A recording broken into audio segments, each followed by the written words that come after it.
Assalamualaikum warahmatullahi wabarakatuh. Perkenalkan, nama saya Siti Zahra Hanifa dengan nomor NPM 2019 104 15 166 dari kelas 7A3.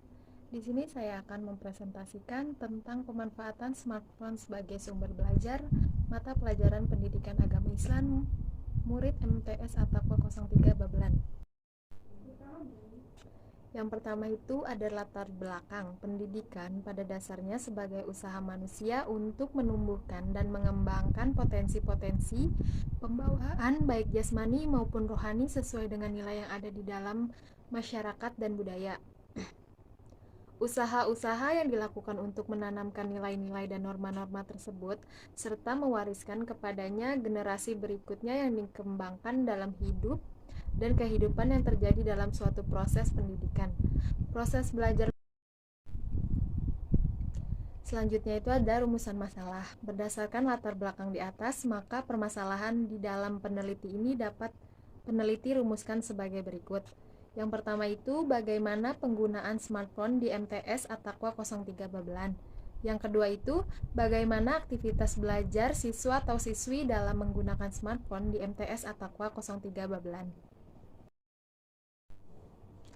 Tujuan penelitian. Berdasarkan rumusan masalah di atas, maka tujuan dari penelitian ini adalah yang pertama itu untuk mengetahui penggunaan smartphone di MTS At-Taqwa 03 Babelan. Yang kedua itu mengetahui aktivitas belajar murid dalam menggunakan smartphone di MTS At-Taqwa 03 Babelan. Manfaat penelitian. Yang pertama itu ada manfaat praktis. Manfaat praktis yang diharapkan dari hasil penelitian ini adalah sebagai berikut. Bagi guru dapat diimplementasikan dalam proses pembelajaran untuk memerhatikan penggunaan smartphone pada siswa atau siswi selama pembelajaran daring yang berhubungan dengan kualitas tidur siswa serta motivasi belajarnya yang berkaitan dengan durasi penggunaan smartphone. Yang kedua itu ada bagi siswa dapat diimplementasikan untuk mengatur durasi penggunaan smartphone sehingga tidak berdampak kepada kualitas tidur dan motivasi belajarnya. Yang selanjutnya itu ada manfaat teoritis. Manfaat teoritis yang diharapkan dari hasil penelitian ini adalah sebagai berikut. Pertama itu sebagai acuan dalam pengembangan ilmu di bidang pendidikan agama Islam. Yang kedua itu sebagai sumber informasi tambahan bagi peneliti lain jika ingin melakukan penelitian sejenis. Landasan teori strategi komunikasi pemasaran menurut Rogers tahun 1982 memberi batasan pengertian strategi komunikasi sebagai suatu rancangan yang dibuat untuk mengubah tingkah laku manusia dalam skala yang lebih besar melalui transfer ide-ide baru. Seorang pakar perencanaan komunikasi Middleton tahun 1980 membuat definisi dengan menyatakan strategi komunikasi adalah kombinasi yang terbaik dari semua elemen komunikasi, mulai dari komunikator, pesan, saluran media, penerima sampai pengaruh efek yang dirancang untuk mencapai tujuan komunikasi yang optimal. Komunikasi pemasaran dapat dipahami dengan menguraikan dua unsur pokoknya yaitu komunikasi dan pemasaran. Komunikasi adalah proses di mana pemikiran dan pemahaman disampaikan antar individu atau antar organisasi dengan individu. Pemasaran adalah sekumpulan kegiatan di mana perusahaan dan organisasi lainnya mentransfer nilai-nilai atau pertukaran antara mereka dengan pelanggannya. Jenis penelitian ini adalah penelitian deskriptif dengan menggunakan penelitian kualitatif.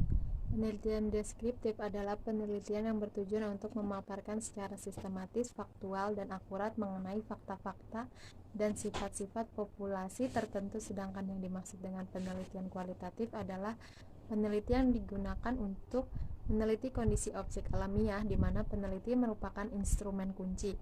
Pendapat lainnya menjelaskan penelitian kualitatif adalah prosedur penelitian yang menghasilkan data deskriptif berupa kata-kata tertulis atau lisan dari orang-orang dan perilaku yang dapat diamati. Selanjutnya ada teknik pengumpulan data. Yang pertama itu menggunakan metode dokumentasi.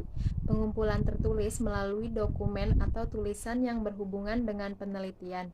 Data yang diperoleh melalui teknik ini adalah yang pertama itu ada sejarah berdirinya MTS At-Taqwa 03 Babelan. Yang kedua itu ada sarana dan prasarana MTS At-Taqwa 03 Babelan. Yang ketiga itu ada data siswa MTS Atakwa 03 Babelan. Yang keempat itu ada data guru MTS Atakwa 03 Babelan. Selanjutnya itu menggunakan observasi. Pada observasi ini, peneliti melakukan pengamatan terhadap apa yang diteliti sebagai berikut. Yang pertama itu ada peneliti akan melihat bagaimana penggunaan smartphone sebagai sumber belajar di MTS Atakwa 03 Babelan. Yang kedua itu ada peneliti akan melihat bagaimana proses penggunaan smartphone sebagai sumber belajar di MTS Atakwa 03 Babelan. Yang ketiga itu ada peneliti akan melihat bagaimana aktivitas pembelajaran pada saat penggunaan smartphone sebagai sumber belajar di MTS Atakwa 03 Babelan. Yang terakhir itu ada wawancara, yaitu kegiatan untuk mendapatkan informasi secara langsung dengan menyatakan pertanyaan-pertanyaan pada para responden. Wawancara bermakna berhadapan langsung antara interview dengan responden dan kegiatannya dilakukan secara lisan. Melalui teknik wawancara ini, data yang diperoleh adalah sebagai berikut. Yang pertama itu bagaimana penggunaan smartphone dalam pembelajaran. Yang kedua itu ada bagaimana aktivitas belajar siswa. Lokasi dan waktu penelitian. Penetapan lokasi penelitian sangat penting dalam rangka mempertanggungjawabkan data yang diperoleh dan memperjelas lokasi yang menjadi sasaran dalam penelitian. Lokasi penelitian yang dimaksud dalam penelitian ini adalah Sekolah MTS Atakwa 03 Babelan. Waktu penelitian ini direncanakan berlangsung kurang lebih selama 2 bulan. Sekian presentasi yang dapat saya sampaikan, kurang lebihnya mohon maaf. Wassalamualaikum warahmatullahi wabarakatuh.